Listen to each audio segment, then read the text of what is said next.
Hi there and welcome back to Japan, where I'm going to be doing a review of Band-Maid's latest video, Forewarning. Now I say a review just so you guys know before we begin, I've already done a reaction to the original audio when it came out on the album. If you want to see that, click the link in the description below, which will take you back to my reaction to the original released audio when the album came out. This is me talking about the video because I've already stated that I love this song, I've already stated why I love this song, and that's why I had to come in and check out the video. I'm a great believer. I mean, I've worked with music videos, not as much as I've worked with music, but I've worked with music videos. I've had some fun making them with people before I know what goes into it. And I certainly know what my tastes are on it. I was really interested to have a little look at this when it came. Well, more than a little look, actually. I was kind of excited for this one, but I was interested to see if it would elicit any comments from me. And the reason being is because Band-Maid's music videos as a general are very efficient. Some of them really stand out. Like, I mean, I really like the one for Domination. That one was really fun. You know, the sort of crazy graphics and things that went into it. There's not really any that I dislike except for the Start Over video. I actually like that song, but the video just makes me want to cringe. It's bad acting. But yeah, as a general, most of their videos stick to the formula of band plays, lots of quick cuts, looks cool, really enjoyable. So I was thinking, I really like the song Warning. I said on my album review, it's a contender for my favourite song on the album, and either way, it's a brilliant song. When we do our top 25 Band-Maid lists that I'm working on so hard, after we've reviewed every single Band-Maid song now, I get the feeling this is probably going to get onto there. So yeah, like I say, anyway, I was looking to see, would the video elicit enough comments from me to be worth actually making its own video about this video? And as you can tell, we're here, so yes, it was. Straight from the get-go, I was really interested when the cars come in. Now, this was something that I was not wholly sure what they were doing with at first. My first reaction was, when you see two cars driving, I was like, first of all, that's cool. I love cars. I love movies with cars. I can be simple too. But also, you kind of got that feeling that car chases can sometimes be the quickest way to show how low your budget is, because a cheap-looking car chase does look really kind of bad. I kind of like the fact that the way they did this, there wasn't any context with it. They just kind of had fun with it, and it kind of worked just as a little bit of flavouring to do something different there. And, you know, the fact that they took the two cars, which were clearly both nice, cheap second-hand ones, but looked kind of flashy, you know, and smashed them up. That, I was like, yeah, rock video. Got to smash up the cars as well. I thought that was nicely done, but what really worked for me was the fact that they actually put the band members on the cars. I couldn't quite see what it was that the drums were set up on, but Akane was on. It almost looked like it was a pickup truck or something, so I don't know if they had other vehicles there, but this kind of brings me to one of my points, which is that they were clearly having so much fun with having the cars and having this set up and having the drones flying around, that actually I thought that this video didn't need all of like the lens flare stuff that was happening every time there was a cut. I mean, I'm okay with it being quick cutting because it's a fast song and you want to keep the pace up. I thought it was too much lens flare, and what they were filming was already so kind of fun that it's like, I didn't need all the visual stuff over the top. You know, the post-production, I got to assume it was post-production lens flare stuff done on it. In fact, I'm pretty certain it was. I thought that you're filming stuff that's so cool. It's like, you can keep this pretty, by comparison, pretty raw.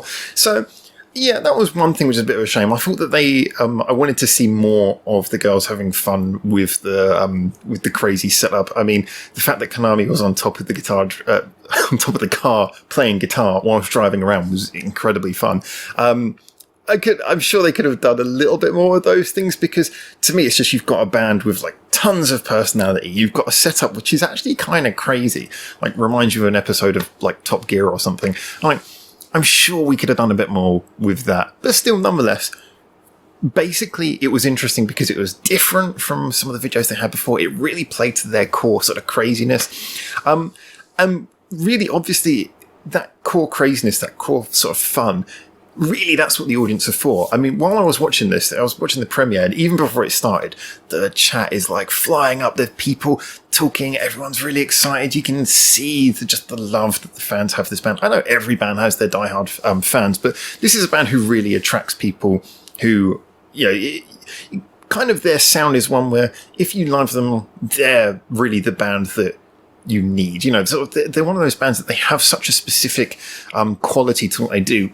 That really high quality musicianship in a genre, rock. I love rock music, but rock music as a general, you know, it's one where a lot of the time you get a lot of those sort of boneheaded rock bands. You get a lot of them who just like slamming away.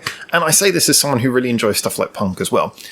But when you hear a band who it's like, it's not just enough to be loud, but they have a real quality to their sound, real musicianship. It clearly has brought in a group of fans who are just super loyal. And like I say, when you see the live chat coming up there, it's just so clear that there's so many people really excited and there's a really sort of strong fan base. So playing that whole sort of crazy over-the-top image in the video clearly worked. I love the fact that the video, before it even started, had like sort of thousands of likes. And weirdly enough, a few dislikes, which does make me think, what the hell is wrong with the internet? So are you just disliking the standard YouTube premiere screen? The countdown? Did the countdown clock annoy you? Are you just offended by the countdown clock? I don't get it. Anyway, so for me, this was a video that, it did really speak to what the song was about energy-wise. I just think that maybe the cutting could have been a little bit better. I think it felt to me more like they were trying to get in so many interesting shots that it occasionally felt a little bit disconnected. I thought that what they were filming was so cool anyway that they could have maybe framed some stuff a bit better. Small technical things, but the idea I really liked. I like the idea. For example, when Psyche's in the back of the car, you get the feeling, I mean, everything about that, it looks like she's being driven around very slowly and there's sort of no motion to it. Just things like that. I felt that there could have been a little bit more, just in some of the shots, a little bit more effort to, if you like, focus on the fun things that you'd already set up. But still, I liked it. I think that it does seem a little bit different from some of the videos we've seen from them in the past. I hope that in their future videos they do keep on doing fun little ideas like, I mean, this is going from domination, hey, stand on the table, to, morning, why don't you stand on a car? What is she going to stand on next?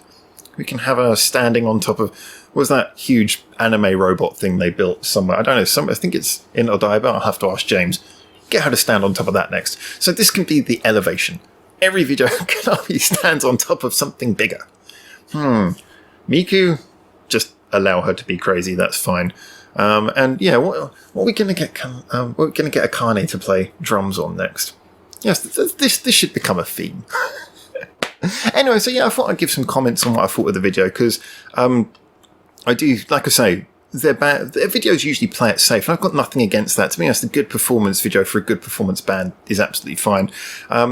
With this, like I say, another good performance video, a little bit quick on the cutting, a little bit too much lens flare, but still enjoyable. You got to see the energy of them playing live, which is what carries most of their videos, makes most of their videos fun.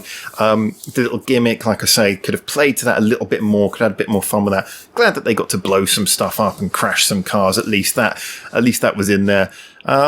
Yeah, those are my thoughts. As always, though, tell me what you thought. I'm guessing a lot of people really loved this video, and like I said, it was really great to see the energy of everyone getting around this and really enjoying it. But let me know what you thought of it. Was there any things, if you're someone who's a bit of a music video liker like myself, if you like a good music video, what would you have maybe suggested, without changing the setup, anything they could have done to maybe highlight or make more of what they had on offer there? Thoughts, if you just absolutely adored this, tell us about what you like most about it. Just as always, get in there, tell your comments. These are just my opinions. Can't wait to hear yours, and we'll hopefully get a bit of conversation going on this. But anyway, like I say, also remember, if you haven't seen, we've got the entire Unseen World track by track reaction review playlist as well that I'll link below, including Warning. Go enjoy those if you want to listen to me ramble a bit more. Thank you if you like, subscribe, follow any of the social medias, also linked in the description below. Big thank you to our Patreon supporters for always keeping this channel alive, considering we're non-monetized. And thank you to you for getting through to the end of the video. So until I see you hopefully very soon in Japan for the next one of these, for now, ciao ciao.